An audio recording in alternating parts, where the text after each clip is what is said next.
Hey everybody, Andrew Zimmern here. Ask me anything. That's where you put your questions down below and I answer them.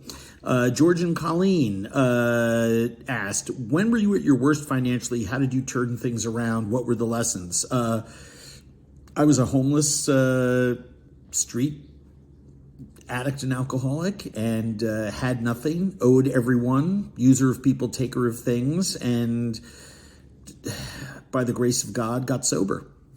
And, you know, the lesson that was there for me, coming from nothing was,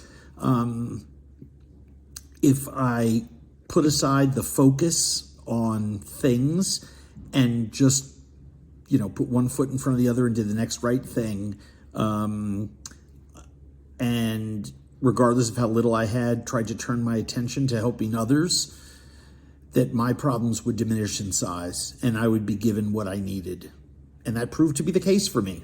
And I know that that's probably scant solace for anyone who is struggling to put food on the table for their children or buy medicine for their parents or any of the things for which dollars actually help.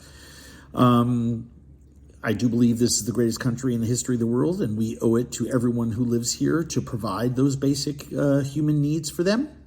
But the lessons for me were focus on everything else, and things will work out. Everything has not been a straight line, you know, it's nor are things, you know, eternally rosy all the time in anyone's life. Real life happens to everybody. But turning your attention to helping others and not putting dollars and things on pedestals helped me tremendously. Kurt asked, any story about the beard? When you start growing it, it's good look. Love the glasses too. Not sure what glasses, not sure what beard. I've shaved it twice in the last 2 years. Both times I let it get really big. It's my Joe Rogan look. Yeah, I'm just, you know, I'm playing around with it. I mean, it kind of feels like we all get to still wear soft clothes, right? And not worry about facial hair. MKS, I know the hospitality business has had a rough 2 years. I appreciate the tough job servers have. Good. Last week, I met up with some friends at a nice restaurant. We asked our server about her favorite items, then endured a 10-minute soliloquy about every damn thing on the menu, where each ingredient came from, the textures, the chef's backstory, how the chicken was fed, her own personal journey she takes with each bite. I'm glad you love the food, but geez, move it along. I'm hungry. It had me wondering, what are your restaurant service pet peeves? Well, I will tell you, any issues that you have with anyone in a restaurant, you should talk to a manager about it when you leave. If there's something really off-putting, get up and go ask this and speak to a manager. It oftentimes the problems are not a cook, you know, your steak isn't necessarily cold because a cook didn't, you know, execute it properly. Your drink didn't take a long time because the bartender or the server did something wrong. But you shouldn't have a cold steak and you shouldn't have to wait 10 minutes for a drink. So bring it to the attention of someone. Restaurant workers have been absolutely hit over the head with the proverbial baseball bat day after day after day by the vagaries of service life, by the atmosphere within restaurants as they're struggling to survive over the last years during COVID, putting up with the you know, hair trigger impulses of customers, which have gotten worse over the years and certainly worse the last 2 years. I've seen some of the worst behavior in restaurants from customers over the course of my lifetime during the last 2 years. So let's all give everyone in the service business, anyone who's behind a counter, anyone who's standing at a table ready to take an order, and anyone in any service capacity, let's give them all the kindness and love that we can. I'm also a customer that has a lot of pet peeves.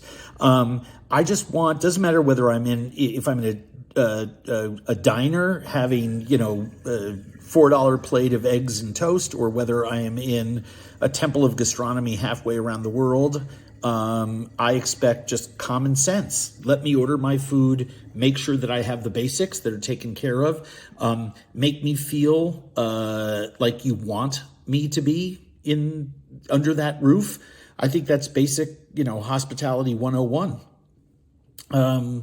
I don't need extra special help. Sometimes it's nice to connect with the server or any worker in the restaurant. I think, servers in general are good at reading tables. They know the people that want to get chatty or haven't been there before, or really excited for a birthday and want to know all the details, or they're a big fan of the chef and they've waited a long time to get to the restaurant perhaps, and they want to know those things, MK, that you did not.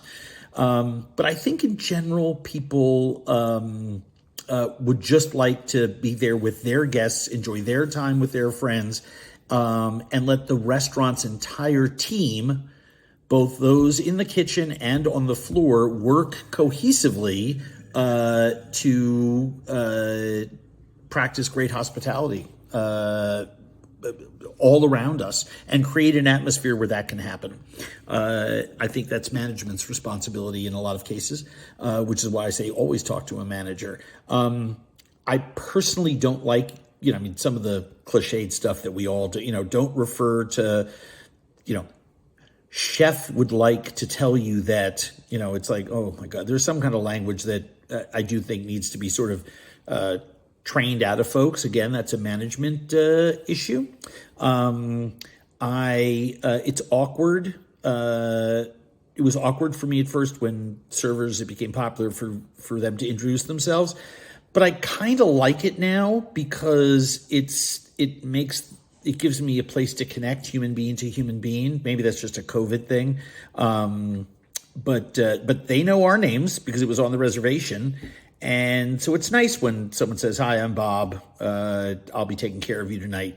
What I really never liked was the whole kneel by the table, put the arm on the edge of it, kind of look me in the eye or get cozy with me.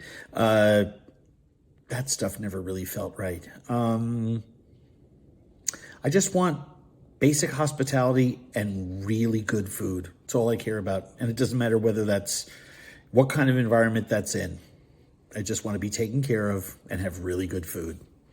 Anyway, next week, drop a question here to this email address. We want to hear from you. Load me up. I'll answer anything.